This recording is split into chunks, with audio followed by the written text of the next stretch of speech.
Okay, hi everyone. Welcome to this. This is like all updated and new, and it's with the purple that's going on. I'm like, it's tripping me out. Anyways, okay.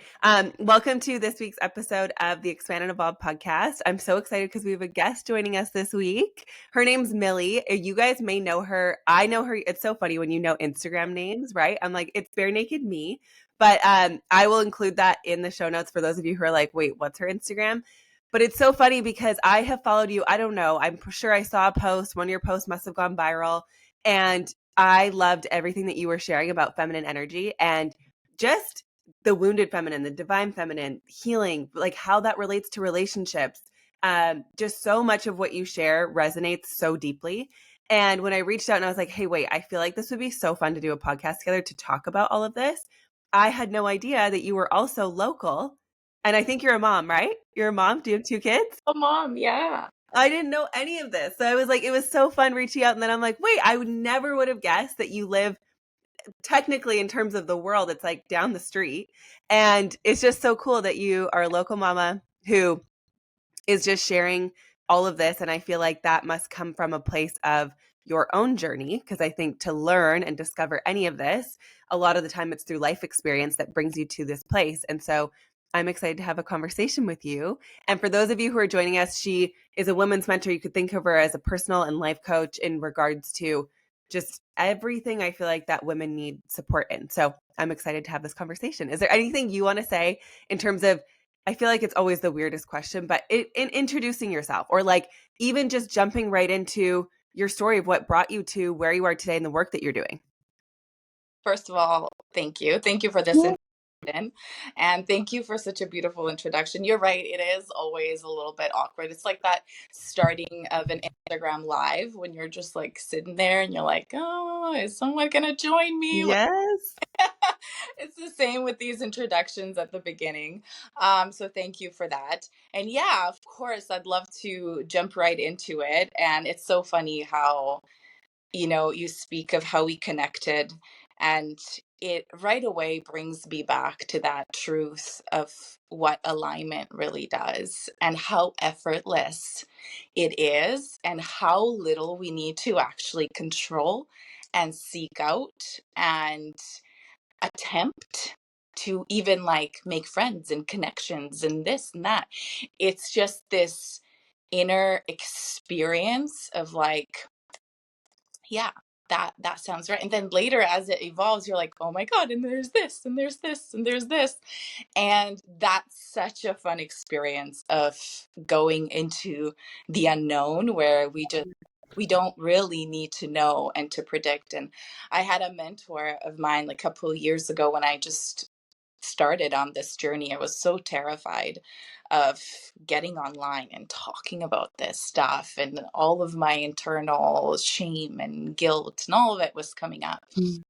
And I was, showing up, but I wasn't showing up in the fullness of my truth. I was still very scared to share about relationships, to share about feminine energy, to share in my fullness. And she said to me, because of course she's smart, she knows she can't force me into anything. She said, the moment that you start unlocking your story and unleashing the truth that's really in there, is the moment where you are really going to experience the truth of alignment and how magical it is and what it brings you. And you're just one of those connections that just kind of happen like that, and it's so fun to then realize, oh, you also live right there, and you're also a single mom, and you're also this and that. And again, it's so beautiful because it reaffirms that path that we're on. It reaffirms all that I do in my work and all that I guide women back to. Mm-hmm. You don't have to know. You don't have to calculate and predict and force. And, well, how do I change him? Well, how do I make him do that? Well, how do I make him do that?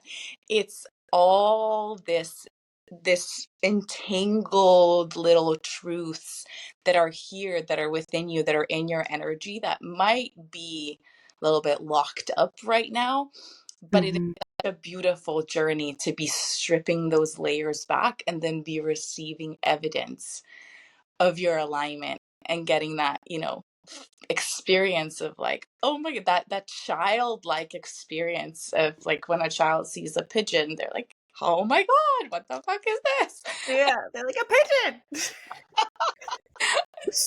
uh, But it's so exciting for them because, yeah.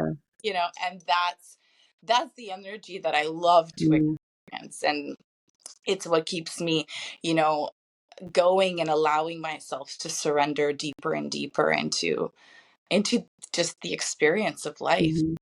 the unknown. So I love that we met. And I just want to say for you too, I'm so glad that you had the courage to step into your fullness. And I think for anyone starting a business or trying to show up online, this is valuable because nobody starts out so comfortable and just feeling free to fully share their full truth. And when we say full truth, I feel like this is important because you could be sharing things that matter to you, but still be holding back a little bit of your own opinion or thought because you're so worried about offending someone or the reaction you're going to get or just different areas that it can still kind of keep you a little bit muted. And I think that's where when you decided obviously to fully step in, you're like, I'm just going to fully share everything and how I see it.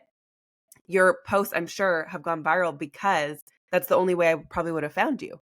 Is some posts would have had to reach a lot of people and reach new accounts. And I think that's the beauty of when you do step into that, just trusting and knowing you're going to connect with the right people. And the phase of life I'm in, everything you are saying resonates every single time. It resonates with the people in my life who are either going through relationship struggles, the people in my life who are trying to date or like discover and uncover themselves in the process of relationship as a woman. And I'm like, I'm just so glad that you're showing up in your fullness because all of it has been so good. All your posts all the time, I'm like, oh, yeah, so good. So good. So good. All of them.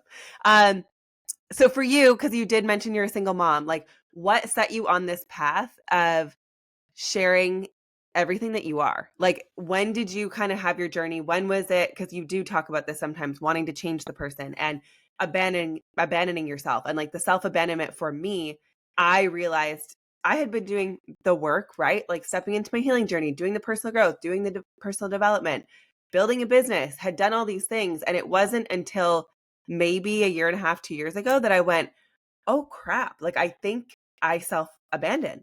And I'm so good at managing everything and managing everyone. But I was like, whoa, whoa, whoa, whoa, whoa. Like, who are you really underneath being the chameleon of being able to just morph and work in any situation, any circumstance? And what do you truly think and believe within you? Because I had gotten so good at being a chameleon. And in that, oftentimes we self abandon. And then it's like rediscovering who you truly are without all of the masks and the layers that we wear. So for you, my marriage unfolding and me making that choice to leave a relationship that I knew in my gut wasn't, and just my body, like it just didn't feel right anymore. Um, that was one of the biggest first steps in learning to choose myself and not try to people please for everybody else and do what everyone else probably wanted me to do.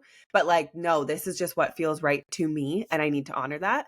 Um, that was a big, big moment in my journey. What was kind of, I feel like there's typically catalysts along the way.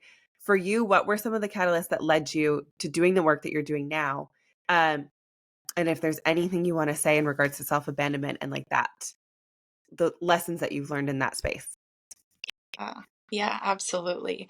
Um, the divorce part is like obviously such a huge Mhm, journey as well. But looking back, I almost feel like now that a few years have passed, I almost feel like, I didn't even have a choice mhm, but to get on this path. Ever since I was a kid, whenever there's like a big crisis or whenever we feel like there's like going to be some kind of like a big change or like this big tragedy happens or an emergency happens, like my body goes into this immediate surrender, into this like, it'll be what it'll be.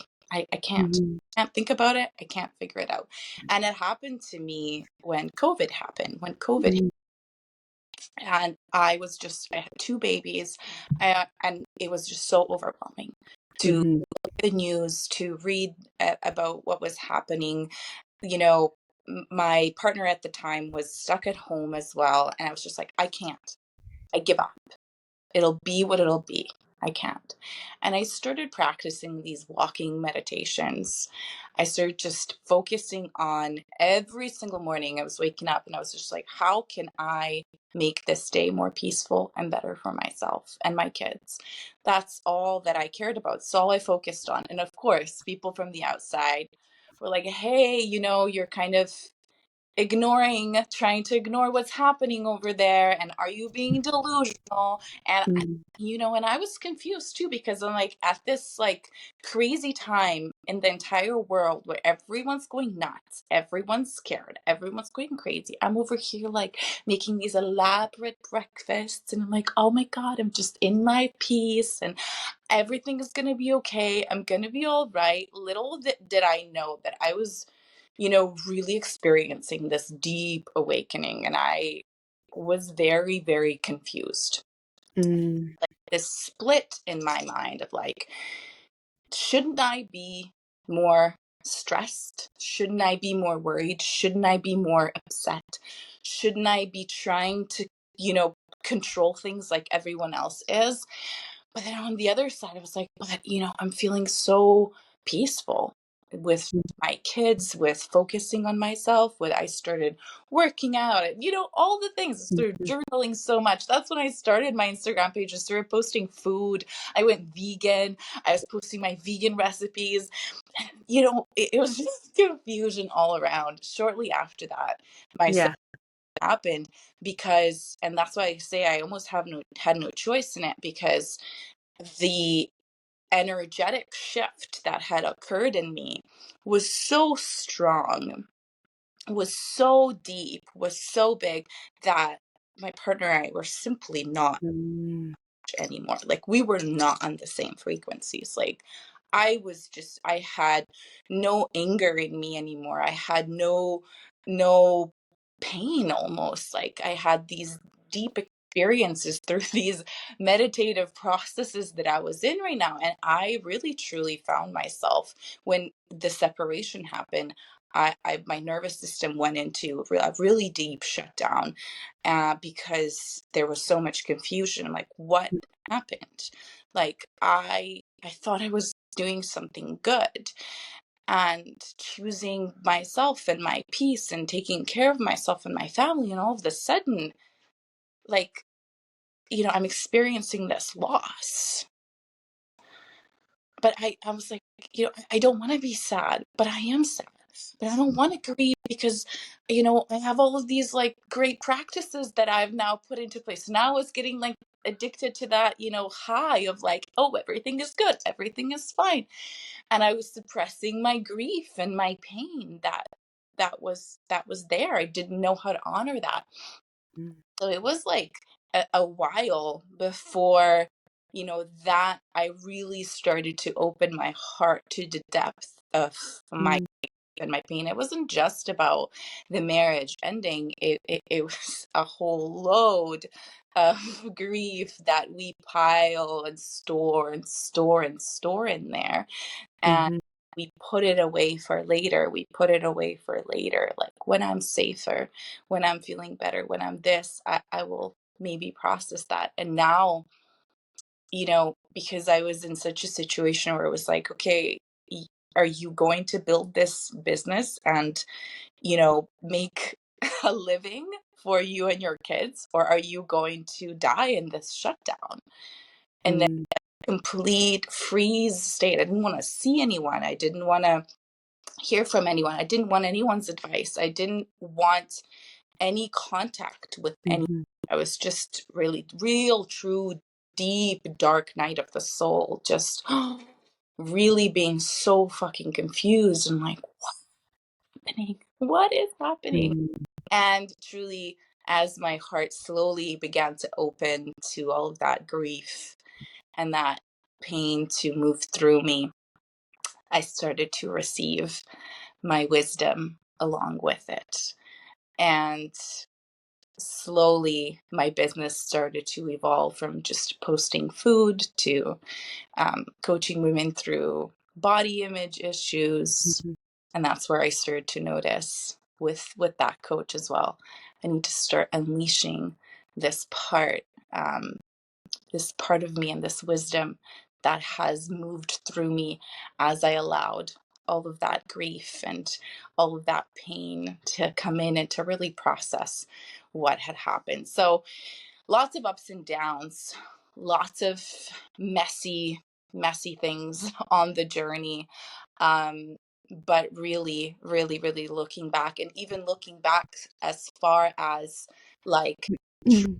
childhood and even like my teenagers, and how much I wanted to study psychology and become a psychologist and be this safe space for women. And that, it's usually how I open my programs. I share that part of my story, how much I yearned for that. And my dad at the time had said, no, you can't do that. You can't, hold space for people who are struggling if you want to be a mother one day, and so on. And he Mm. shut that down. And in this deep process of surrender, I found my way back to it, which was also like, wow, mind blowing. Mhm. So it's been quite a journey. I I find too, like it's so interesting. There's so many things I want to say on this because first of all, 2020 I think was a great initiator for a lot of unraveling and people being forced into situations and being forced to have time. And when you're forced to have time and you're forced to be with yourself, you can't keep running from everything that you've been running from. And so I feel like a lot of people experienced or were kind of getting pushed into, like you mentioned, the dark night of the soul, where for a lot of people, maybe relationships ended, jobs were taken away. All of these things that we could choose to see as a negative, but for a lot of people, it was actually a positive. It was almost an initiation into their life that they were more aligned to live anyway. And I feel like with my relationship stuff also, that's kind of the time frame where I started to notice everything. And I think it's because I was finally forced to slow down. And when you're forced to slow down, you can't keep doing all the things that you've done throughout your life to distract. And like you said, with all the grief and all the stuff, I was doing all the good stuff. I was focusing on myself. I was feeling so positive in so many areas of my life.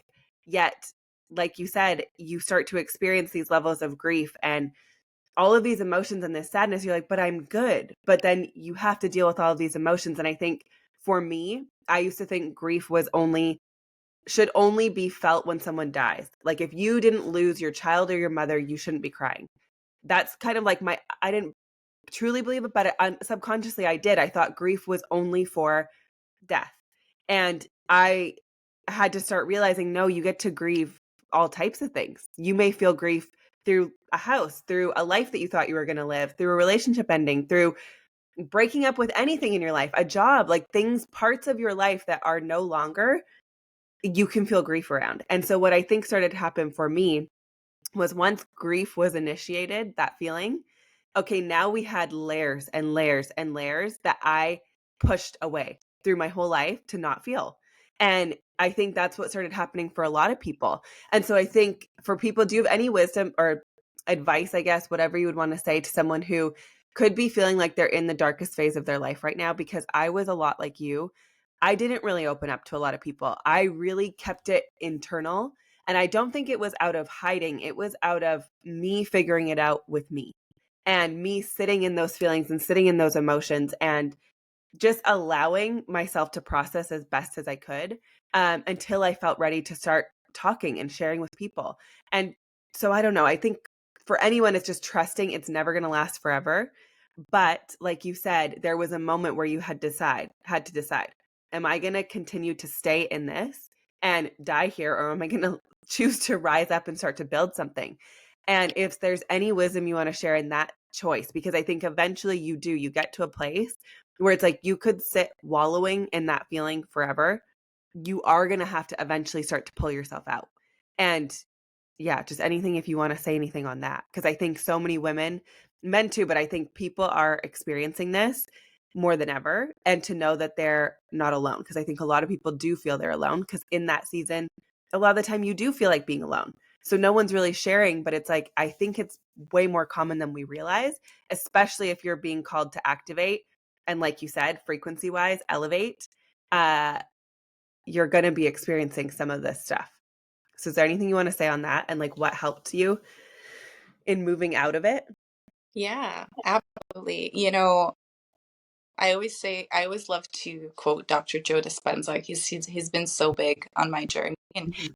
he says knowledge is always the precursor to experience, right? So I was reading a lot. I was listening to a lot. I was learning a lot, right? And that I must say is, I think, often crucial. Sometimes awakening healing happens to us spontaneously, of course, but I think that understanding and knowing what is, so I did have an understanding that I was experiencing a shutdown, that I was in this freeze mode, unable to move. And I did understand that, just because of the way that we've been conditioned, that's a more comfortable state, right? Even though it is a state of suffering, it is still a known state, a predictable state. I will stay here. I will be a victim to life.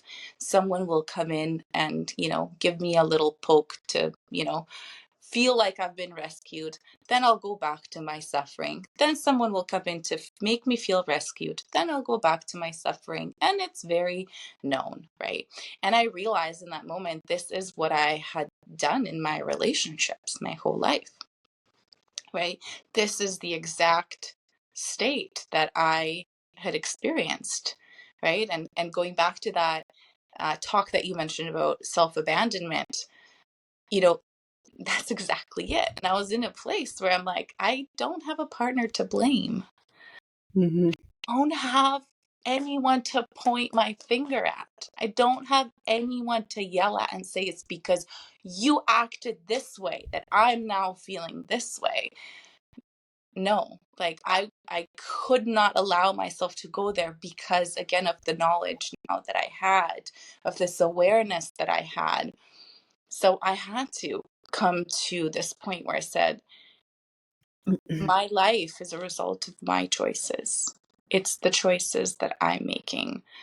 And of course, the unknown is always so much more scary than the known, than the known. And that's why we stay in those predictable cycles Mhm. in dating and relationships as well. Because although the unknown is full of potential, it's limitless potential to what we could experience. The unknown for far too long in human history has meant death. Mhm. You wander off from your tribe on your own, you might get eaten, and so on and so on. You go in and try to create a new business and you fail and you end up broke and you have no money and you have nothing, right? So deeply, deeply, deeply wired within us is stay away from the unknown, spin in the cycles of your known.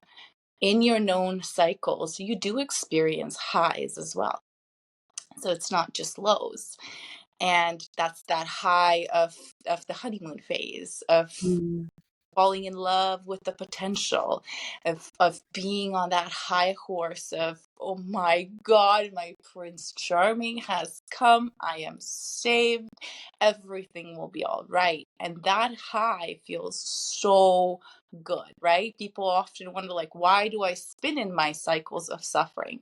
Because your cycles of suffering also offer you your highs, your emotional highs, right? That we initially get so attached to. Mhm. And that's where we abandon that inner voice, right? That is, hey, this guy looks like the one that was before him. Hey, this guy, he's doing that. And you're like, no, no, no, no, not right now, because we're having so much fun, because we're enjoying this. No, no, no, right? And that's the process of, self-abandonment and choosing those immediate gratifications to cover up, like you said, that the fact that there might be grief. And Mhm. grief is so, so hard to surrender into, right? Because truly it does feel like death, and I do feel that it is a death. You said, I feel like grief is only for death, and it is in a way, because you Mm. are letting that part of your maybe Hmm. egoistical personality die off, and you're saying, you don't get to run my life anymore. You need That to, is so true. It you, is death. yeah, And because it does, it feels like death. And it usually is a death, whether it's a part of you that's dying or like you're having to grieve that part of you. And it's loss. I think that's the best way to describe it is anything that equates to loss or death is grief. And for so long, I think for so many of us, especially if we've struggled to feel our emotion or think that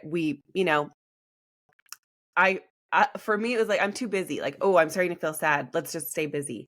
And I think if you've suppressed that throughout your life, once you unlock it, like how you said, once you have the knowledge, okay, well, now you have the awareness. And once you have the awareness, you can't push it away anymore. And I just want to say for some of you, if you've locked up these emotions your entire life, when you start to feel grief for the first time, you might have a lot of grief to feel. And just let it move through you and know that eventually it will, what's the right word for it? Like surpass, go away. yeah, Anyways, you'll come into a high again, like you said, right? Like you'll yeah, be brought out of it eventually, and you will feel all of those other emotions. But in the grief, it does feel like you're dying, and all you want to do is know, like, when is this going to be over? When is this going to be over? But how you mentioned, it's like surrender into the unknown and trust. What I always come back to is trust your body, because in that moment of that feeling, it could feel so intense, so painful. All you want to do is be out of it, and you just want to be out of the discomfort. But if you just let yourself feel it and you get used to when emotions come up, letting yourself feel it, typically those types of emotions, and I don't know if you feel this too, once you get good at allowing them to move through you, they're usually moved through me within 5 minutes. But on a day where maybe I suppressed it for months and months or years and years, and I finally access that part, okay, yeah, it might be a 15-minute, an hour cry session or a full out body experience that you're having, but knowing your body obviously needed that. So coming back to trust yourself and your body, and that you'll wake up and it'll be better eventually, even if you're in that really deep grief cycle. oh yeah. And why I love the knowledge is the precursor to experience is because Yes. something that I also got to learn is that any emotion that you allow to flow through without interruption is something like 90 seconds of an experience. Hmm. It might take several of those experiences, like you said, to fully, I think it's just like to change our perspective of Hmm. emotions. That's why I love shocking women when they come into my space and they're like, but he triggered my abandonment wound. And I'm like, that's amazing. That's so exciting. Like, Yeah. let's let the body feel that, because you are Hmm. not a child anymore. You're an adult now. It's okay if that person abandons you. You're still going to live. You're going to have food to eat. You're going to have shelter. You're going to have water to drink. Like, all of your needs actually Hmm. can be met, even if you do get abandoned, right? But that Hmm. unconscious fear, it says to us, if I am abandoned, I die. And that perspective is so deeply embedded that, again, we're not even aware that this is the way that we're looking at romantic partnership, for example. At this, I always like to tell women, especially if they're in the dating stage, I'm like, Hmm. the dude, like, that's just a dude. Like, you didn't know him, 2 3 months ago, even if it was a year ago. We're framing it, from this wounded perspective, instead of knowing how to allow that emotion to occupy our body and to be there with it and to see kind of like, ah, there's that part of me that's triggered in this moment that feels like, if he leaves, I will die. But I know better, right? I know I won't, right? And it's in like finding that peace and that love and light, even when that when that dark emotion is coming up, right? And I heard recently, I don't know who said it, but they said, how people say spirituality is not all love and light. Well, it's like, well, actually, it is all love and light. Because in order to be able to actually integrate that darkness, we need a presence of Mm, love and light in that moment. And if we don't meet that, for example, abandonment wound with the space of love and light, with the space of like, that's okay, I'm here for you. It's okay if you came up, then it's dark. Then it's like, how do I stop him from leaving and doing that for mm, other women and doing this? I must get into this control freak space of managing his actions and his reactions and my actions, and we go into that survival mode of how do I prevent that from coming up ever again? How do I prevent that mm. sorry from That's happening, okay. um instead of allowing that love and light to meet the wound. Right. Okay. I want to talk about this a little bit. And you can go wherever you feel Yeah. with this. But in terms of that wanting to be saved and thinking, because for you, when you had to realize, oh crap, there's no partner for me to blame and point fingers at, was it because you realized you're alone now, you're with yourself, and those feelings are still coming up? And so you didn't have someone to blame? Or was it more you realizing just these feelings existed within you? Or what was that helped bring that awareness?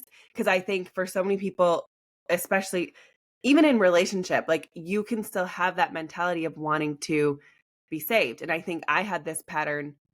I don't know, and I'm still uncovering all of this, where it's like you would go into this relationship, and I do think most of us have that high in the beginning of, oh my gosh, this is the person, these things are so great about them, you're so excited.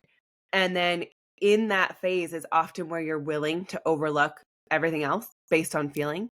And I think if you can come back and realize, and I want to talk about this too in dating and feeling abandoned with everything that goes on in the dating world, but where you have to come back and be like, no, I've had me, I've got me, I've had me the whole time.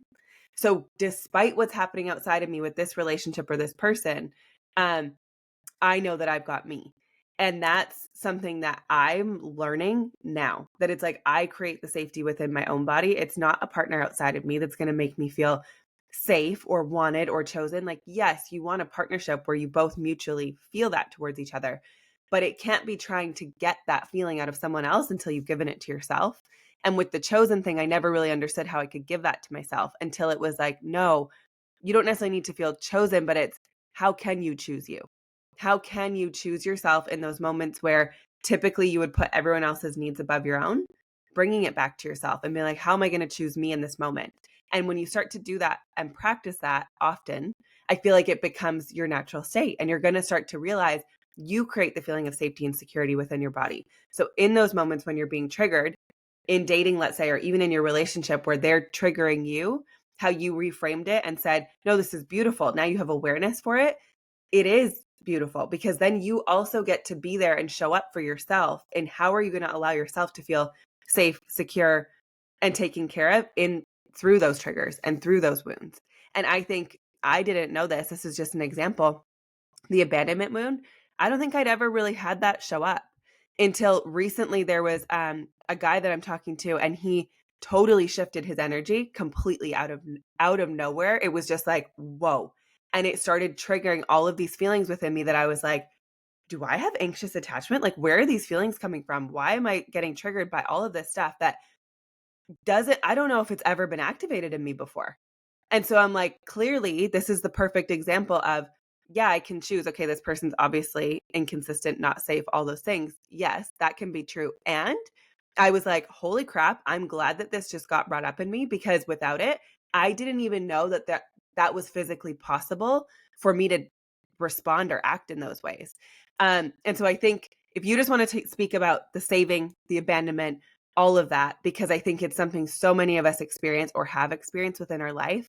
And so many people choose to stay in the safe thing. And this isn't to encourage like leave your relationship, but you may be choosing to stay in the safe thing in your job, in the home that you live. Like there's so many ways that you can take this. And you choose that because it feels secure and known. But when you jump into the unknown, I feel like is sometimes where you do the most growth because you realize all the areas that you weren't activating before. And so even for me in this dating experience, all of these things that I could think, I don't have any of that because I'm in a relationship. Okay, well, that's a false sense of security sometimes. It's not real security. And now it's forced me to learn, what does it actually feel like when I'm feeling so uncomfortable and dysregulated because of this person outside of me? How do I bring myself back to feel safety and security within my body? And in those moments when my nervous system goes freaking crazy, and I used to probably blame the other person too. I'm like, oh, you're making my nervous system weird. You're the one acting all irrational. And that can be true. Yes. Mm. But how do you bring yourself back? Because it's actually not their responsibility to make you feel safe and secure. You need to know how to cultivate that within you. And I feel like when you learn to do that, you're only going to usually attract people into your life who are going to probably match you there. But I'm just feeling grateful for all of the experiences, even, and I don't know if you've had this too since leaving your relationship, but where I've been triggered into situations that have had to force me to learn things I never could have learned about myself in the safe, secure 40-year relationship. And it's helping me grow so much as a person and learn to come back to me and choose me. So anything you want to say in regards to the self-abandonment, even self-betrayal, the feeling of being saved, and then dating in general. Um, and just, yeah, like how women so often we do go there. We want to chase them and we want them to choose us. And we want to, like, maybe if I loved you more and showed all my value, you would see the value in me, and how we just auto go there. And it's course correcting to not have to. So anything you want to share in any of that space? Yeah, I love that. I love that you share that. And you're right. Like we get to learn so much more when we're actually exposed to these situations and to these triggers. And I think that the way that you have reframed it for yourself and the way that you're looking at it, that's a win-win situation, right? Mm-hmm. If I, even if that person, you're right, someone can definitely, like when someone switches up their energy on you, it is normal for you to experience, Mm-hmm. anxiety, right? It's what you are going to do with that anxiety. And if we can truly allow that trigger and that process to happen in the body, to sit in the seat of the observer and to be like, wow, look at that. Like, look at what's happening within me and allow ourselves to learn from that process. That's where we build discernment. Mm-hmm. Only way, in my opinion, to be very black and white, the only way that we actually get to build healthy relationships is when that emotional trigger passes. And like you said, when I finally find safety within my body again, then I can be even more observant of this person that I'm with. Maybe Mm-hmm. I can, propose a question. Maybe I can ask. Maybe I can comment on the fact that the energy has changed. Maybe I can just continue observing and maybe this person just ghosts me completely. And then, like, I got my answer, right? But if we are just afraid to feel the fullness of that emotion, we're like, you've triggered that in me. Now I gotta tell you to not do that or to do this or to be that way or this way and how this is not okay with me and that's not okay with me. And then we don't actually get to have that deep inner trust and discernment of, is it him or is it my stuff? Right? This person, might have been going through something and maybe 2, 3 days later, they're going to come back to you and be like, hey, you know what? I experienced this, and that. Let's have a mature conversation about it. This is why my energy has shifted, whatever. Maybe it will be a mature, nice conversation and an allowance to continue building a healthy relationship. Mm-hmm. Not. But if you knee jerk react to that anxiety that's coming up in you, what anxiety is, it's a fight or flight response. It's this responsive survival mode. And when you come at anyone in this survival mode, you're saying, you must save me from my suffering. And then in those moments, avoidance kind of becomes the natural thing. You're like, I don't, the other person's like, I don't want to be responsible for that. And then it's a vicious cycle, right? Mhm. You avoid me, but you attack me, but you avoid me, but you attack me. And it's like, it's never ending, right? Mm. But when we can actually learn in those moments of being triggered, that's why I also like to say, just celebrate your triggers in the moment. Like, shift the way that you are perceiving this trigger coming up in your body. Shift the way you see it into, wow, I get to actually learn more now. Did I attach too hard to a potential fantasy in that moment? And now he is changing his behavior. He's not acting in accordance to the fantasy. So, of course, these feelings are coming up, right? Or is this truly your body signaling, like, hey, this person's not safe? Like, Mhm. he's just, in and out, and it's not safe. And you really get to learn that and trust your decision making when you can create a safe space in your body to process and to come back to safety, to come back to your beautiful feminine energy. Then you'll see. Then Mhm. it's evident.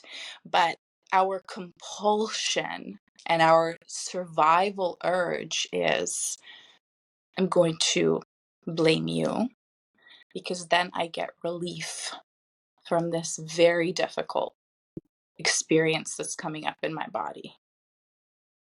The blame. That's so true. Because it makes it easier to be like, "Oh, it's this thing outside of me causing me to feel this way." But in reality, so use an example maybe. So for somebody who's listening and maybe they can't, obviously I used in a dating example, right? Where someone all of a sudden shifts up their energy and now you're like, whoa, what's going on? And it does, because as human beings, we create attachments. And I think you want to stay unattached to things outside of you, but it's also impossible. Like, you're going to grow attachments to people, places, things that you care about. And yeah, you want to stay detached, but at the same time, it's very normal. Like, if a friendship, any relationship that you have, you can feel, especially when you're in tune with yourself, you're going to feel when energy changes. Mm-hmm. And how you said it's very normal. You're going to feel anxious and like, whoa, what's happening? Because our natural state is we want to repair. We don't want to have unnecessary conflict. We're going to want to repair. But I think that's so important to remember, that when you're in that anxious state that's putting you in that fight or flight and you're in the trigger, your job is to learn how to cultivate that safety within you before you put anything out to somebody else. And I think we're all so guilty of that. We're in that trigger. You may be someone who turns avoidant and completely blocks people out. You could be the person who needs to say everything to that person and say exactly what you're thinking and feeling, or say some really mean response. And like, everyone reacts different in the trigger. But I think it is, and even for me in this situation, and you can give, if you, there's any examples you want to give from different situations you've seen. But for me in that situation, I had to go, okay, I really don't like this feeling, but I'm not going to respond out of the feeling. I'm going to wait until this feeling moves through so that I can think rationally, because in that feeling, you aren't rational. Like you said, you're in fight or flight, you're in survival mode. So what comes out of your mouth may not be the full picture. And so I had to wait until I was kind of moved through it to be like, okay, I really don't like this, but I'm going to give him the benefit of the doubt. Whatever's going on in his life, I'm going to I'm going to pull back my energy to be like, okay, whoa, that was weird, but observe. I'm not going to cut him off. And I think this is reactivity. Block him, cut him out of your life. Like, he made you feel like this. He's not the person for you. Okay, well, no, any healthy relationship, you're going to have ups, downs, feelings, especially when you enter that power dynamic phase in any relationship where you're starting to kind of learn, where do we stand? It's just a natural state of any relationship. So in that, to just block people and cut people out of your life, I feel like you're going to be on this, the same way you want someone to save you, you're going to be on this constant state of nobody in your life, because it's impossible in building a relationship to not have things show up and feelings show up. And for me, I had to just take that and be like, okay, observe, see what this makes you feel like over time. And now you get to watch the characters and the qualities of this human being and then choose rationally if it's someone that you want to allow into your space. If they continue to create these feelings inside of you, you try to communicate rationally and they're not getting it and they're still creating this feeling of unsafety or lack of safety within your body, whatever the right word is. That's on you now in the choosing yourself of what are you going to allow? Because if it continues to make you feel like crap all the time, okay, well then sometimes that's not just about the trigger. That's truly the way that human being is making you feel. That's a different thing than being in the trigger and like witnessing it and being able to be like, okay, when I'm moved through this, I'm going to try to have an adult conversation with this other human being. That's where you get to learn communication, how they handle it. And then from there, I feel based on that communication, that's where you get to decide, okay, where am I placing this person in my life moving forward? And that's the beauty of when you start to learn your own body and your own feelings and learning to choose yourself, that you're not going to try to, and you talk a lot about this in your post, and it was helpful because I think some of them showed up while I was navigating this, and just getting to choose. My old pattern would have been, I'm going to make him like me. I'm going to do the most to make sure that he chooses me, because now he's pulling away and I need to make sure that I get chosen. That's for me. That's nothing, like that's me trying to make myself feel better. And I had to notice, okay, in the past when people maybe did this, what did I do? And I took this as a reflection point to go, okay, in all my previous relationships, how did I handle this? And I had to realize I was the pursuer. So when you're about to get ghosted, are you so afraid of being ghosted that you would rather pursue to try to get them to make you feel a false sense of safety? But then in a year or 2 years, you're like, crap, what did I work? So, like, why did I need this partnership for? Or are you going to let the people fall away that are meant to fall away? And that's where when you get so comfortable within you, you're going to feel, it feels a lot easier to let people fall away that are meant to fall away, because you understand that that rejection, that old phrase of like, where your rejection is your protection, it truly is. Mm-hmm. So jobs, friendships, relationships, just trusting if they're meant to fall away, they will. And that's for you to be able to choose. But is there any life examples you want to give that you can think of in a different situation that you come up against or that you see women face all the time? Dating or even marriage. Like, obviously I have a lot of people that listen that are also married and in long-term relationship. So even how you may see these types of things show up in a long-term relationship where women could handle things a little different, or yeah, just anything you want to say there. Yeah, Yeah. I love everything that you shared, because that's exactly that's exactly what I love to teach women to do. And I love the part where you said the answer is not just to block them and to cut them out of your life and to be like, no, you've made me feel this way, so it's over, because that puts you in the exact same spinning cycle, because we are always trying to protect ourselves from that Mhm. bare naked vulnerability, right? From saying out loud, hey, I noticed. I actually had a similar situation last year where this exact thing happened. All these feelings started to pop up as the energy just shifted out of nowhere. And I honestly tried to have fun with it, because I was like, what? I mean, obviously, being in Yeah. this women, all this, and then noticing it within myself, I was like, Yeah. it burns, but it's so interesting, right? And so I was in the situation where I got to, practice what I preach. And Yeah. that was the most uncomfortable thing that I've ever had to do. Oh, same. That conversation of like, hey, no pressure, but I do notice that the energy has shifted. Like Yeah. that's a fact, right? Mhm. I'm not making anything up. I'm not being a crazy woman. I'm completely in my zone. I Mhm. love myself. Everything is great, right? I have come back to safety in my body. And Mhm. it's so easy in those moments to just ignore. that conversation or that uncomfortable part, because then we know that that's going to trigger that feeling of unsafety in the other person as well, because they avoid for the same reason that you avoid the conversation. They avoid you, they switch up the energy for the same reason. So it's the same type of fear. Mm, We are all dealing with the same thing, just in different expressions, right?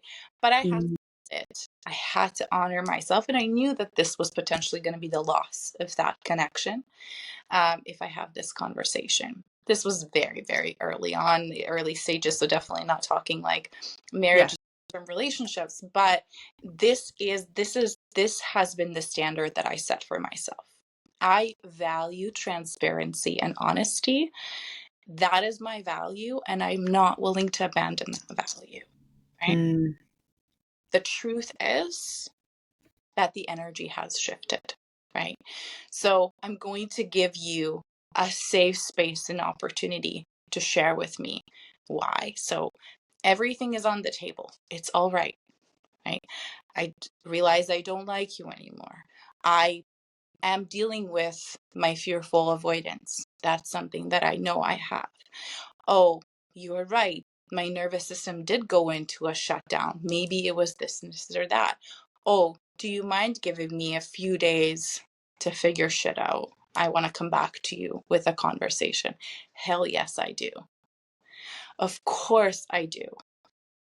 Any of those answers of a deeper awareness and validation of the truth that the energy has shifted is chef's kiss. Like, we can continue building. The answer that I yeah. was, well, what are you talking about? Like, nothing changed. And for me, like you said, in the past, that would have set off a whole new fire of emotions, of like getting him to realize, and why can't you see me? And I'm not crazy. And this is the truth. And this is why. And this is how I experience it. But now at this point, it was like, oh, okay, I'm no longer interested in continuing this connection. But that's Mhm. not a like, I'm gonna cut you off, I don't care. It's like, for the lack of better words, I dried up completely. There's nothing here. No opportunity Okay, wait. We for. need to, yes, exactly. There's no place for deeper connection. We need to talk about this because I think this is where you can truly see where they are. And if they're not able, and in that moment, that could be a quick, the same way you get triggered and wanted to be like, your energy's changing. They could be in that same state and they're like, nothing's wrong. And that can go from really old stuff of being afraid of getting in trouble, like not wanting conflict. There's so much there.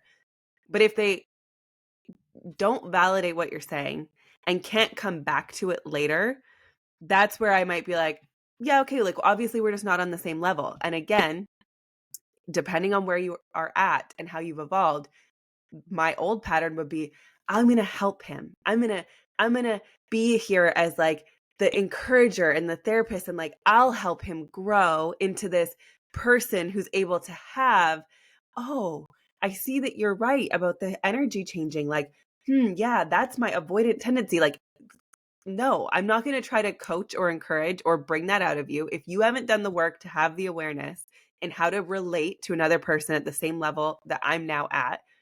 You're like how you said you dried up. It's like it's just not, it's not compatible. And No. I think that's the part where you could have chemistry and connection, and in those hard moments and in those hard conversations, this you can apply to your relationships, marriages, anything. What do you typically do? And if you're wanting it to shift in a different place, you have to be the one who often in that moment has the courage to do something different.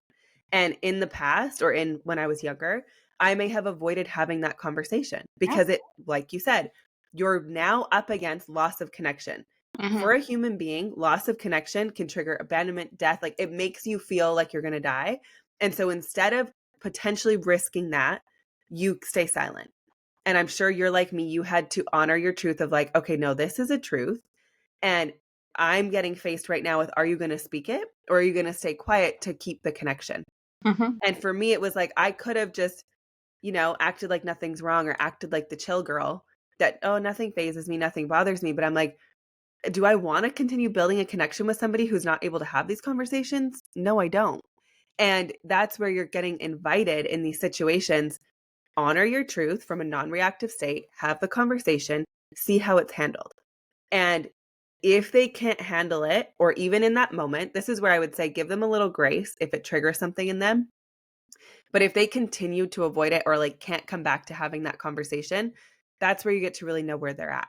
And for you, if you were to think of someone who's going through it in their relationship right now, I have so many people who I feel like are in a similar space to what I was in, where I did all the work. I was at a different space energetically. He's an amazing human, amazing man. This is where it's different. So in a moment like this, where we might have had conflict and I would try to communicate, it'd be, yeah, totally. Yeah, I'll figure it out. Like there was no depth to the conversation. And this drove me crazy because I'm looking to deepen the connection, try to understand more, try to understand him understand me. Like, but there was no way to deepen our connection ever when we tried to talk about hard things. So if you were to think of like a woman who's struggling in her relationship, needing her man to like, she's just like at the breaking point where it's like, I'm going to have to end this or move away from this relationship if you don't kind of get on board.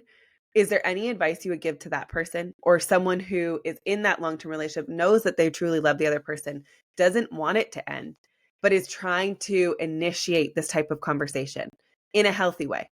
Is there any advice you would give to that woman on Yeah, how to do that? Of that's like expressing needs or honoring their truth of just like what that might look like. yeah. I mean, that's definitely a difficult place to be in, but I would definitely just revisit, and this is where we get to use our conscious mind instead of our emotional body so much. And again, like you said, loss of connection, it feels like death. And so a lot may be entangled in wanting to keep a connection going. So in these moments, I would go back up to my conscious mind to revisit what are those non negotiables for me in a relationship that I want to build on. What are the absolute non negotiables? And really, really sit with those. What are my values? What do I value? If I value honesty, am I being honest? If I value vulnerability, am I showing up vulnerably? What are those? So that these are really like I want to say like masculine structures of like what we want in a relationship, of like that vision of like write it down. What is it? What is it that you deeply value and desire, and that's non-negotiable for you, right? And we have to often be met with a truth maybe that, like we talked about, that maybe I've been abandoning the fact that I value honesty and transparency and vulnerability. Maybe I haven't been honest and vulnerable enough in saying things like, hey, it really deeply hurts me that we can't have a deeper conversation, that you can't hold the space for me. And holding the space for me would look like so, so, and so. Do you think you can do that for me? Like, that's a level of vulnerability that we don't want, because we have that ego voice that says, well, he should just know by now what I need. And I want him to just know this, and that. And we don't even see sometimes how that serves as that cover up for what we could potentially experience if we are vulnerable and open fully and completely in asking for what we need. Hey, I have this need to be deeply heard and listened by you, and that would require you to hold space for me. Do you think you can do that in this or that way? And yeah, there's a potential for rejection there. There's a potential for deep pain when we express the truest truth of what we need. And even if that person says, yeah, yeah, and then doesn't do that, then we can start to consider, is it okay for me to stay here? Because I have been so clear and transparent in what I need, deeply need, in order for us to be able to continue to build.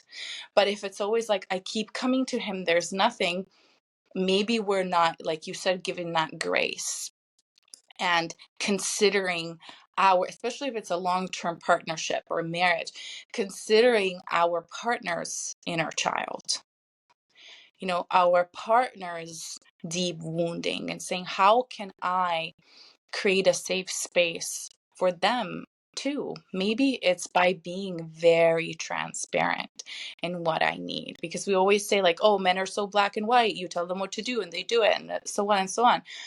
But then we won't do it. We just expect this receivership of the divine masculine, and yes, you can be your chaotic self and I'll just stand here. But in reality, I don't think that it's quite like that all the time. I think that sometimes we do need to swallow up that ego again and say, hey, I need this in this and that exact way. Do you think that you can do that? Right? I watched, I ran into a reel recently and I really loved it. And it was like this one person interpreting both partners. And this one partner said, hey, I would like you to call me more often, like all like riled up. And he's like, yeah, I can do that. And she's like, well, you're only going to do that because I told you to do that. And he's like, yeah, because I want to do what you need me to do. Like, I am here to meet that need. I don't have the need for many phone calls, but if you do, I am so happy to meet that need for you. And this is where, especially us women, we resist to do that because of the prince charming saving kind of thing, where we want him to know everything. And that's again like that perspective of that inner child. Well, my parents should just know and should just meet my needs. Well, how about if we broaden that and be like, well, maybe they don't know, but if they knew, they really would want to do that and to show up. And it's okay if we have to give direction to what we need exactly. And so then it also shows to us that there is resistance to receiving. Mm. Right? Well, what if he actually does hear you? There's so many layers to this. Yeah. So true. Because when you were saying that about the honesty and vulnerability, and you're like, I value honesty, transparency, and vulnerability. Okay, do you? Because are you honoring that within you? And I had to realize I think I'm pretty vulnerable. I think I'm pretty honest. I think I'm pretty transparent. I am. But when it comes to relationship, am I really willing to say like what I deeply need that makes me feel, that feeling in here? You guys know that feeling where it's like you can say a lot, but can you really, really say that thing that is so dear to your heart that now you face rejection at a really deep level by opening up? And I'm learning for me, I'm like, I'm pretty vulnerable. Yeah. But true vulnerability is the willingness to share that and then face the fact that you could feel rejected every single time. And that takes true courage. And it's like, if you truly value honesty and transparency and vulnerability, how can you create that and show and be that in order to have that from your partner? Because you're always mirroring. And when you're in that state of blame, you may be like, well, they're not fully open and they're not fully honest. And I want depth with them. But it's like, but are you creating the space to have depth? Are you coming at them like, you're never like there for me, and you're fighting with them? Because men especially, they're going to go, like you said, and maybe we can talk about this for a sec, the avoidance part, where you go at anyone like that, they immediately, walls are up, they're going to be shut down. They're not going to be in a place where they feel ready to deepen a connection or get to know you better, or like that's not a vulnerable state of being. So the only way to have another human being, and this comes back to animal body, like their animal body is feeling threatened by your animal body. And so now they're in protector mode of themselves. And so if you want them to be open, their heart, which literally you die if someone enters there, like when you think of an actual physical, we're talking animal body, but this is how it works. Like when you fully open, okay, you're creating the space that they now feel like they can be fully open. You're going to have a different level of connection. And I've noticed this too. And I think it was that podcast I did with Essen. We talked about this where I said, I think so many women want this, but are you ever creating a safe enough space for your man to feel like he could step into that vulnerability and he could be that open? And that for him too, it also feels like he's going to die. So have you created the space to allow him or whoever your partner is to feel like you're not going to also abandon him and not accept his vulnerability? Because I think for men to step into their vulnerability and their heart space with you, that is some of the scariest things that they've ever been asked to do. You're literally asking them to do something that to them feels like threatens their life. And so again, the grace to try to create the safe space and openness, and especially if they've never had this experience before and they came from a chaotic childhood or like avoidant tendencies or needs not being met, the same way you have that, so does your partner. And so I think just more grace and compassion for whoever you're building a relationship with, and understanding that they have that stuff too, but in a way that isn't so much empathy and understanding that you're now willing to negate your own needs and forget about yourself in order to try and be the space for them. Because I think eventually, and that's where I got, was I had created that safe space for a really long time and there was no getting through. And so eventually it was like, okay, I had to choose myself and my own needs, because it was like, I can't continue to try to be the coach, like if you're not willing to do the thing. So I can be here and I can honor everything that you've been through and all of your life stuff. But if you're not willing to put in that work and that time, there's only so much patience I can have until it's like, dude, this is on you. You got to be willing to do the work too. Um, and so if there's anything you want to say, because I think that avoidant tendency, the way that you said it, it's like, I think we always want to blame like, oh, well, they're avoidant. Okay, but what ways are you avoidant too? Because so often we're not just attracting some partner that's nothing like us. Like the partners I'm attracting now, much more of an energetic match. But what areas that I'm like seeing in them that I'm like, ooh, I don't like this. Like this situation with this guy, he was able to point it back to me and he was like, you're not being vulnerable. And I was like, what are you talking about? I'm vulnerable. And it was like, no, actually, I haven't been. I have not fully bared my heart, been fully open and honest. And that was out of not knowing if it was too soon or like the right relationship. And this is where it also comes like, is this person safe to be fully open with? Because there could be some murder. Are you going to fully open your heart to them? Probably not. The same way that there's some people in your life who are not going to be the greatest person for your heart. So that's where, again, you get to practice that discernment of, is this someone that gets to fully see you in that state or not? And obviously, if you're married or in a long-term partnership, the answer is yes. You have to be willing to at least try that before you ever decide to call it quits, because it's like you chose to be with that person. But obviously, dating is a totally different thing. So is there anything you want to say in regards to any of that? And I love how this was going to be about like divine feminine energy and it ended up on relationship. But I feel like to me lately, I'm like, that's everything. What are we doing in life if it's not our relationship is everything? And the best place to practice anything that you think that you know, or energetics or any of it, it's like it really does mirror to us so much. So anything you want to say in that? Yeah, but that's it, right? Mm. Choosing our divine feminine, that is it, right? We're choosing the energy from which we desire to live our life, right? And that's why it's always like, go back to your values and your vision and what you desire, right? And lead from that energy. Mm. The world, your partner, your friend, always give you back exactly what you're giving them.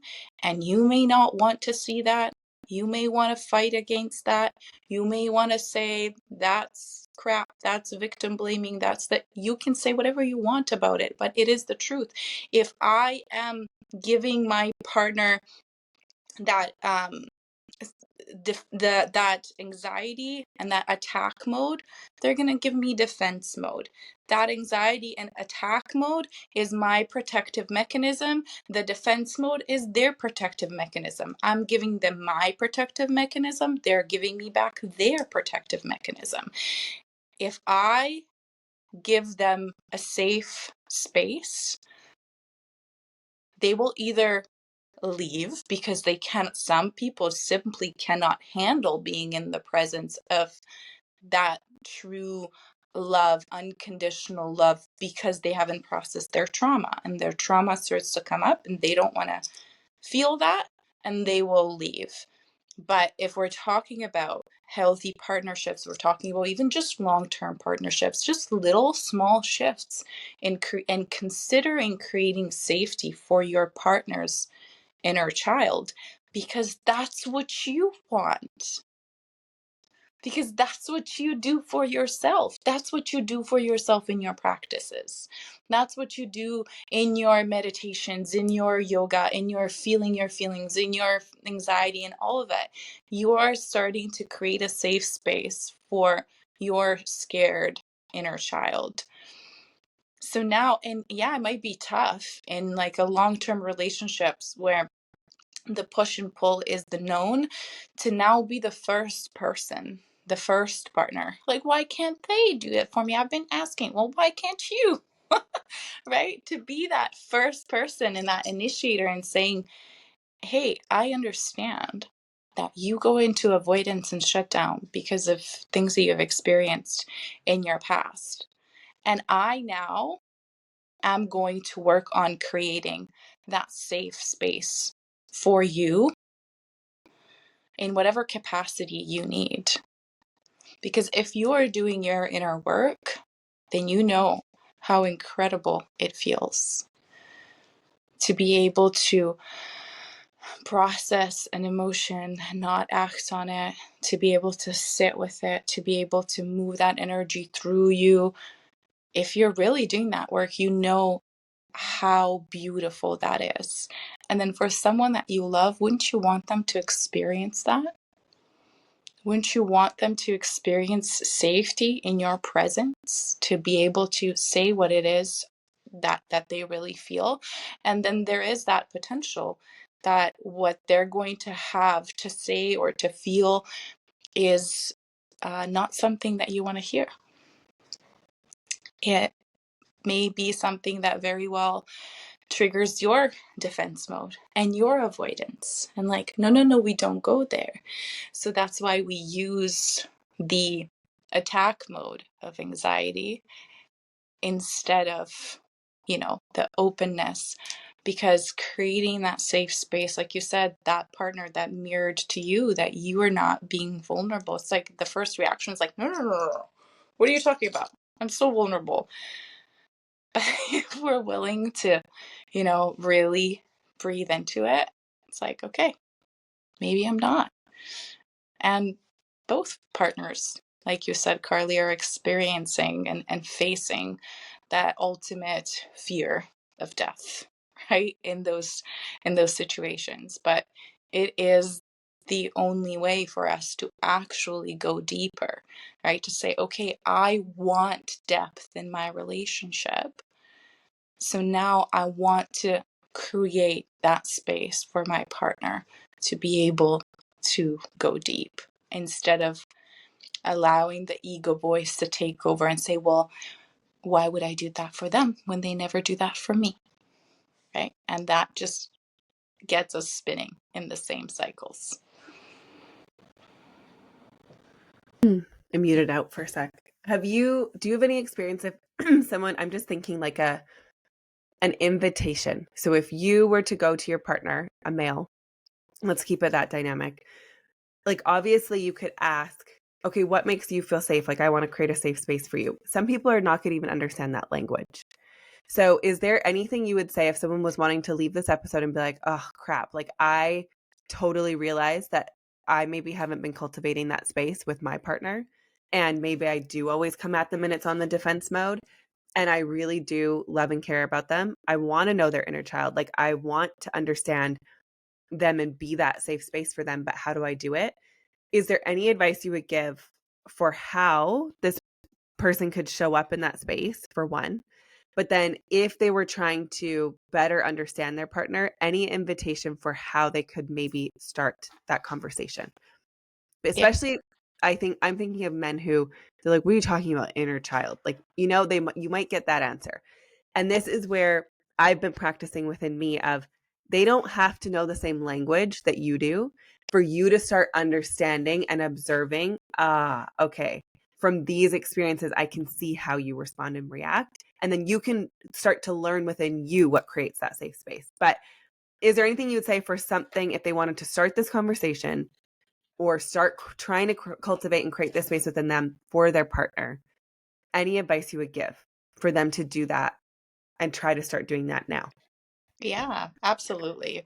So for example, if we're talking about long-term relationship marriages, I would simply say change your behaviors in those moments. So stop criticizing the shutdown, allow the shutdown.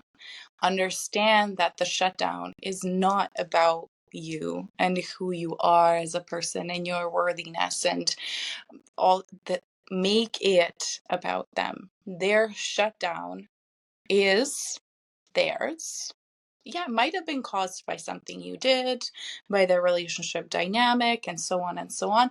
But their shutdown is their nervous system's response. So allow that response to happen, just like you would you would like to be met in your chaotic, anxious self with a stable masculine energy, right?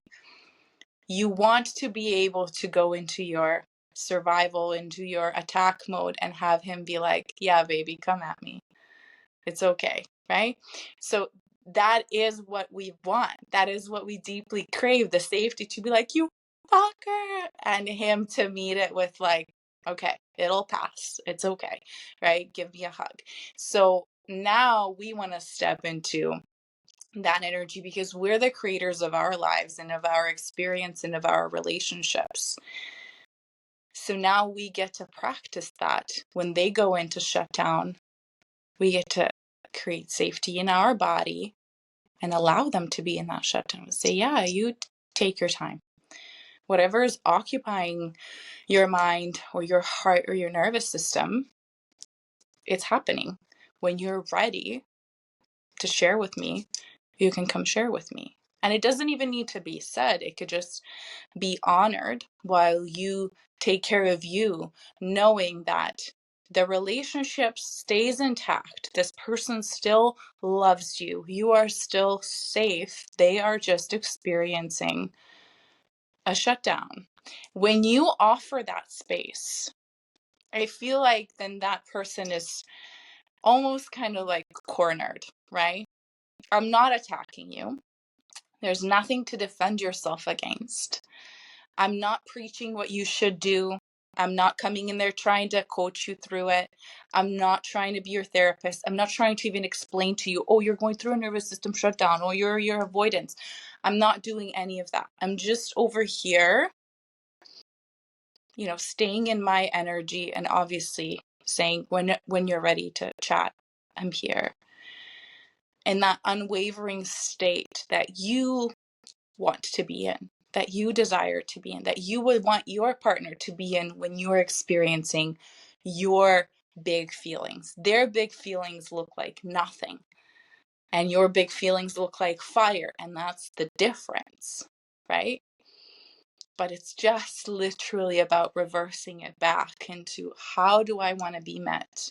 How do I crave to be received by my partner when I'm in this rage? They crave the same. It's just literally a different expression, right? And again, if this is even a remotely healthy partnership, this will initiate some sort of a deeper conversation. Because if it doesn't, then there's nothing left. Again, you're creating space for depth, and that space is not getting filled, and it just gets bigger Mm-hmm. because It there's does. fight. And then that's when it starts to feel like a void, right? Yeah. When you do keep creating that space and creating that space. And I just love the way that you phrase that about the same way you want to be met in your chaotic, crazy emotions and your rage. Your partner is looking for the same. Their emotions just look different. Because I think so often women do this where I watch where it's like they start fighting and they're looking for a fight back. And they're trying to get met in the chaos almost and the fighting and the emotions because they want an heightened emotional response from them, almost to feel like, okay, you see me, you care about me, you're feeling what I'm feeling. But like you said, for so many people, especially if they are more on the avoidant side, like they go into a shutdown. That is their emotional response. And so if you can, and I want to just end with this, I know we're over an hour, but when you think about divine masculine, divine feminine energies, I think the beauty of understanding your feminine is you also get to hold that divine masculine energy within you. And Mm-hmm. I had to realize the same way that I would want, and it's so funny that you say that because I feel like that's what I've been doing in this situation was I went, he just got so afraid of everything he was feeling. He went into total shutdown. I saw it all happen. And so I don't need to say it. I don't need to be like, oh, your nervous system and you're doing this and you're being, I don't need to use terminology. I can understand the terminology within me and be like, I'm going to give him the space to go through his process. I don't need to control. Whatever's meant to happen will happen. Let him move through this because for somebody who maybe, like you said, hasn't truly felt what it feels like to be unconditionally loved, you're not needing from them. You're not needing value. You're not needing them to show you something. You're not needing to fight with them. You're literally just holding space and love. For someone who's never experienced that, that is the most terrifying thing of all because they're like, what is this feeling? Because to them, to that person, and this is a lot of people in general, a lot of us haven't felt what true unconditional love means. Like it was always met with an expectation, a need. You saw love as being the fixer or managing other people's emotions. And so when you're met with real love, which doesn't expect anything out of you, it just allows you to be who you are and where you are, it can feel really scary. Uh-huh. And so if you can create that space and hold that within you, that it's like if you're the one with this awareness, you can learn how to do this first. And the way that I always liked to think of it was whether it's this person or another person, I'm going to practice it now because even if this relationship doesn't work out, but if you learn how to do that and hold that, you've now practiced this for the future relationships that you're in, or it's going to be the thing that heals the current relationship that you're in. And it's just so beautiful because it's like if you learn that within you, and this is again where it comes to, you can end on this with divine masculine, divine feminine energy, right? How we talk about it, we want it, we want this divine masculine to come in.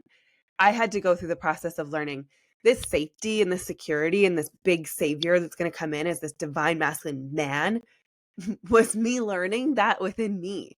Yeah. And when I sought out the savior of the safety protector role in another man, it was chaotic because I wasn't looking for anything but safety and security. So if you get honed in on these two qualities, you could miss everything else that this person has.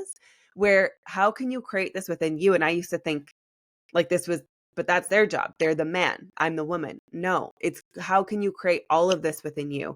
And the same way you want this man to hold space, you need to learn to also hold space. And that is the masculine. It's the container, it's the directness, it's the holding of space. And just if you want to share on that, because I think with everything on the internet right now, you hear these terms, and I think sometimes we get so caught up in man woman Yeah. versus understanding that we have the ability to cultivate, create this within us.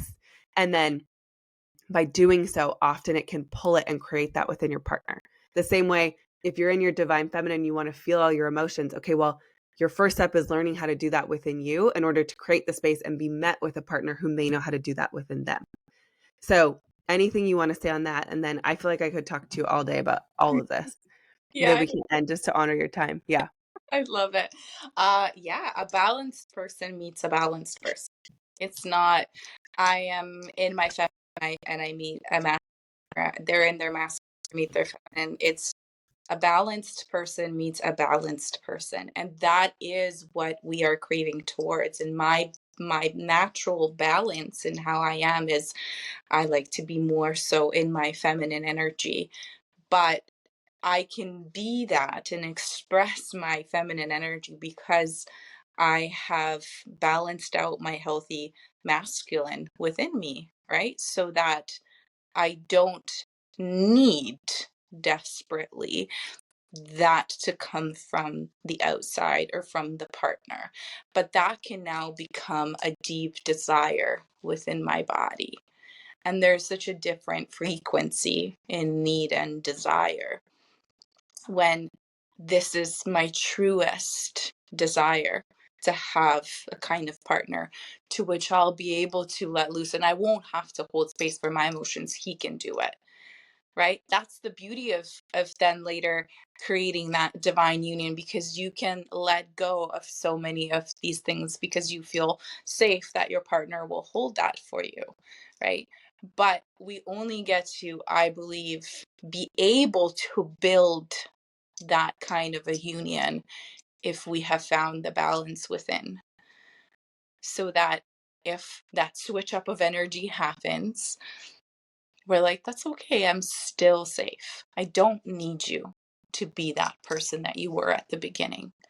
I just need you to show me exactly who you are and what you're like and how you move through your internal processes.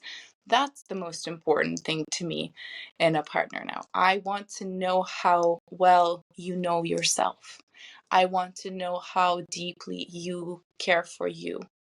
I want to know how deeply connected you are to your body and to what's going on internally, right? Because if you can communicate with me, if you can tell me, hey, I'm going through this, and that, I'm going to be absent for 3 days. That's totally cool. I'm not going to go into this crazy anxious self of like, well, what do you mean? And I'm okay. I'm balanced in here, right? And vice versa.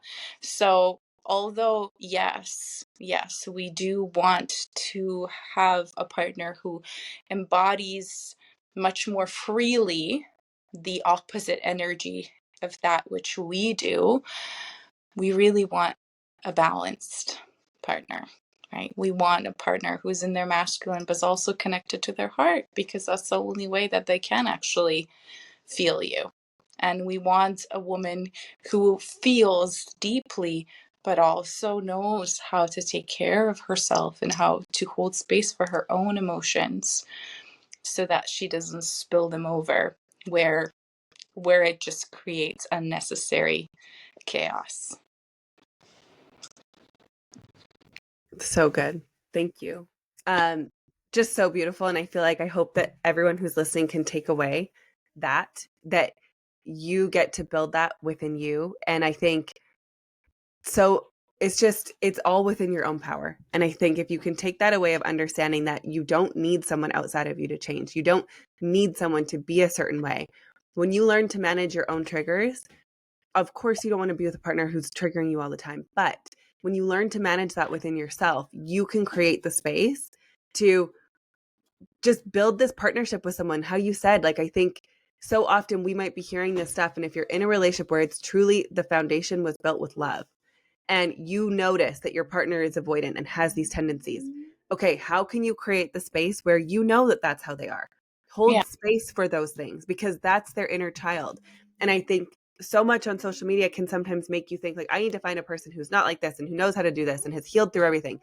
I don't know at this point in my life if the things that are conditioned in me from 1 to 7 are ever going to leave. They could always be there to be brought up. And so you want someone who can understand you and hold space for you, which means you can also do that for your partner. They don't need to be perfect and have worked through all their childhood trauma. You just need to understand how they respond and then be able to all both hold space in the response and in the trigger for each other as you get to know each other and grow together, which I think is so beautiful because it gives people permission to understand they don't need the perfect partner. They don't need the partner who's worked through everything. As long as there's awareness and a willingness to deepen that connection, it's more of having a true understanding of each other and then deciding that you want to build with each other. So Yeah. I love it. Thank you so much for being here. This was such a good conversation. It went a little longer than normal, but I feel like I could talk to you forever. For people who want to know how to find you, I know your Instagram is bare naked me, bare naked underscore me, correct? Yes. Yeah. And then if there's anywhere, if you have a website, anything that you want to guide people to, and just in regards to, yeah, the work that you do, if you just want to end with that, and I will obviously link everything too for people to be able to find you. That's so sweet. Thank you, Carly. Thank you for Yeah. inviting. I just like you said, like I can keep this conversation going forever and ever. And Mhm. beautiful, beautiful, beautiful thing when you allow yourself and give yourself permission to follow your path, and then you end up getting to do for a living what you absolutely love to just yap about. Yes. That's me. I'm like, I could talk about this stuff all day long. It's my favorite. Yeah, it's Hmm. the best, the best, and really seeing women rise more and more into this energy of, um, knowing that they are masterful creators. We are masterful creators, and it gets to be more and more and more effortless the more that we grow. It's so liberating on a level that can't be imagined by the mind. I think it's absolutely, the mind is so limited. It's absolutely impossible to imagine what kind of potential we get to unravel within ourselves and release and align with when we really dive from our head and into our body, into our feminine energy, into our truth, into that surrender. And yes, like you said, bare naked underscore me is my main gig. That's where you can find me. I host a group program that's 9 weeks long. Our new intake starts in July, so that's my main focus. I relaunch that one every 3 months, and all that we talked about here is pretty much what we do in there. We come together, and it's so amplified when there are so many women in there with the same mission and with the same desire and with the same yearning. And when we come together and share our experiences, we realize so much more that we're not alone in this, that we're all fucked up in the same ways. We're all experiencing the same things. And it just creates that additional component of safety for us to be able to surrender even deeper. That need for a safe community where you're not going to be judged, and I feel like that's what my page is really all about. And it's the conversations that I have in my DMs and my inbox all the time. It's just speaking out about all of this gives other women permission to be like, yeah, I can do that too. I get to have that too. And we get to create this beautiful, magical ripple effect of really just coming back home to our bodies and to our truth. And that there's nothing that we have to actually figure out, but it's there. It's always, always been there. We now just have to peel back enough layers to remember. And that's it. I love it so much. Thank you so much for being here. I really appreciate it. It was such a good conversation. I feel like we're going to have to do another one in the future. There's so Oh, much we can talk about. yes. Yes. 100%. I love it. Okay. Thank you. Thank you, Carly. And if you guys love this episode, I always forget to say this, but share it because it helps other people just find their way to the podcast. I think that's something that I always forget to say. I know you guys are great at sharing, but share the episodes, share the people that are on the episodes. That is so valuable because it allows the right people that how we even felt the pull together. There's such value in social media. When you share the things that maybe you're listening to, it can create new connections for you because someone might listen like, oh crap, I've been going through the same thing. It also just guides the right people. They're going to feel the pull to the podcasts that are meant for them. So thank you for sharing in advance. And I appreciate it so much.